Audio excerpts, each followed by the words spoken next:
देखिए, परमात्मा एक है। ये तब मतभेद जो आ रहा है लोगों में, ये इसलिए आ रहा है कि उन्होंने अपने जो ग्रंथ है, जिसको आप महाग्रंथ बोलते हैं, जैसे भागवत गीता है, कुरान है, बाइबल है, गुरु ग्रंथ है, उसकी बात को एक भी इंसान बात नहीं करता।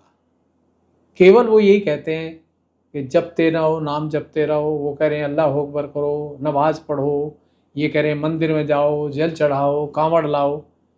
तत्व पे बात कोई भी नहीं करता। हमारा पत्रकार भी नहीं करता है, मीडिया भी नहीं करती है, और हमारी भारत सरकार भी उस बात पर बात नहीं कर रही है। जब से प्रधानमंत्री मोदी जी आए थोड़े, इन्होंने उस तरफ थोड़ा ध्यान आकर्षित किया लोगों का कि भी आप रियलिटी में आइए।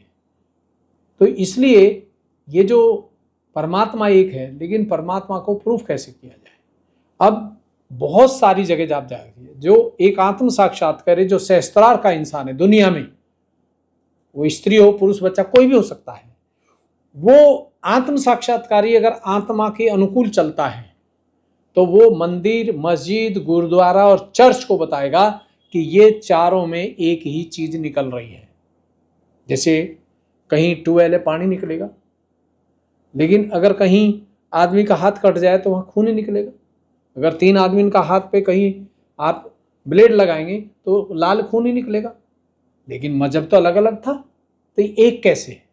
इसको बोलते हैं परमात्मा ने हमको एक जैसा बनाया।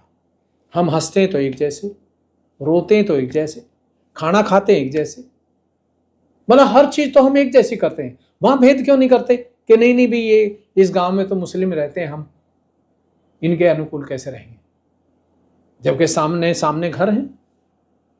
तो वो जो आज मस्जिद में नमाज पढ़ा रहे हैं, उनको भी ज्ञान नहीं है। साफ साफ कुरान में लिखा है कि जब कयामत चलेगी तो हाथों पे रूह आएगी, जबान बंद हो जाएगी। और यहां तक लिखा पैगंबर साहब ने, कुरान शरीफ पैगंबर साहब ने नहीं लिखी, उनके बाद लिखी गई है। वो तो जानते ही नहीं थे लिखना पढ़ना, अनपढ़ थे। जो खलीफा थे उन्होंने इसको रद्दो बदल किया पूरा। ऐसी जो भागवत गीता है, उसमें बहुत सारी चीज इतनी बढ़िया है, लेकिन कुछ को बदल करके फिर लिख दिया, नई नई गीता बना दी।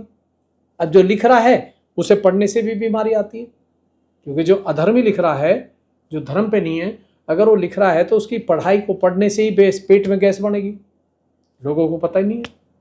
तो परमात्मा एक ही है और एक ही रहेगा, लेकिन उसको पहचानने वाले अनेक हैं, उनमें से लाखों में कोई एक समझेगा। तो जब आत्म साक्षात्कार हो जाएगा तो कृष्ण भगवान ने साहब कहा है कि योगम अक्षेम वहम, जो आदमी मेरे से योग नहीं रखता, मेरे से जुड़ा नहीं रहता, मैं उसका क्षेम रक्षा नहीं कर सकता। और आने वाले टाइम में अभी आपदाएं आ रही हैं तरह तरह की, आप रोजाना सुन रहे हैं, इनमें केवल आत्म साक्षात्कार बचेंगे, चाहे दुनिया में वो कहीं पर भी है। और कुरान शरीफ में लिखा कि जब आदमी इस रूह को अपने हाथों पे महसूस करेगा तो वो तराजू के पलड़ों में अपने कर्मों को तोलेगा। दोनों हाथ तुलते हैं रोजाना, ये तराजू है दोनों हाथों में। अगर इसमें ठंडा आता है तो ये ठीक है, इसमें गर्म आ रहा तो गलत कर्म कर दिए। साफ जाहिर है, छुप नहीं सकती कोई चीज। आत्मा के दर्शन में, आत्मा के आनंद में ये चीज नहीं छुप सकती। आत्मा तो एकदम उजाला करती है जैसे सूरज। और अगर इसमें गर्म आ रहा है, इसमें ठंडा आ रहा है, तो हमारी इच्छाएं बहुत गलत हैं, अशुद्ध हैं। हम नजरों से किसी को बुरा देखते हैं, इसलिए इसमें गर्म आ रहा है। ये तराजू के पलड़े हैं। कुरान शरीफ की बात को, भागवत गीता की बात को और गुरु ग्रंथ की बात को केवल और केवल और केवल सहयोग सिद्ध करता है दुनिया में, और कोई भी दुनिया का इंसान नहीं करता। ये आज एक नई चीज है। तो इसलिए मेरी आप सबसे गुजारिश है कि आत्म साक्षात्कार को प्राप्त कीजिए और फिर हमें बैठाइए, हम बात करेंगे सब मजहब के लोगों को बैठा के कि भी किसको क्या आ रहा है। फिर वो आत्मा की शक्ति उनके जबान पे आ जाएगी, आंखों में आ जाएगी, वाणी में आ जाएगी, और उनके परिवार में आ जाएगी, घर में आ जाएगी। और घर ही मंदिर भी होगा तो मस्जिद भी होगा, गुरुद्वारे भी होगा तो चर्च भी होगा। और संसार में 3% ही तीर्थ स्थान शुद्ध हैं, 3%, बाकी में नहीं है।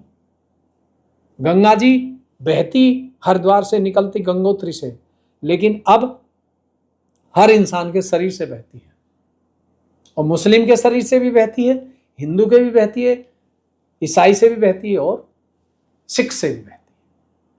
ये अब नया अवतार आदिशक्ति का आया है जो सुप्रीम अवतार है, और साकार में उनका नाम निर्मला देवी बोलते हैं और निराकार में कुंडलनी माँ बोलते हैं। तो दोनों को सिद्ध किया गया है। तो इसलिए परमात्मा एक है, लेकिन सिद्ध करने वाला लाखों में और करोड़ों में एक या दो है। बात सब करेंगे, लेकिन प्रूफ एक या दो या तीन इंसान ज्यादा करेगा, हर कोई नहीं करेगा। उसमें मुस्लिम भी कर सकता है, ईसाई भी कर सकता है। जिसके पास ये पावर है कुंडलनी की, वो कर सकता है। और कुंडलनी का जागरण फ्री होगा। अगर कोई पैसा लेके कर रहा है और वो कह रहा है मैं कुंडलनी जागरण, वो पागल कर देगा आपको, क्योंकि कुंडलनी जागरण करने का अधिकार किसी को नहीं है, केवल आत्म साक्षात्कारी को है, जो सहयोग में श्री माता जी को स्वीकारता है, उनसे ये दीक्षा ली है।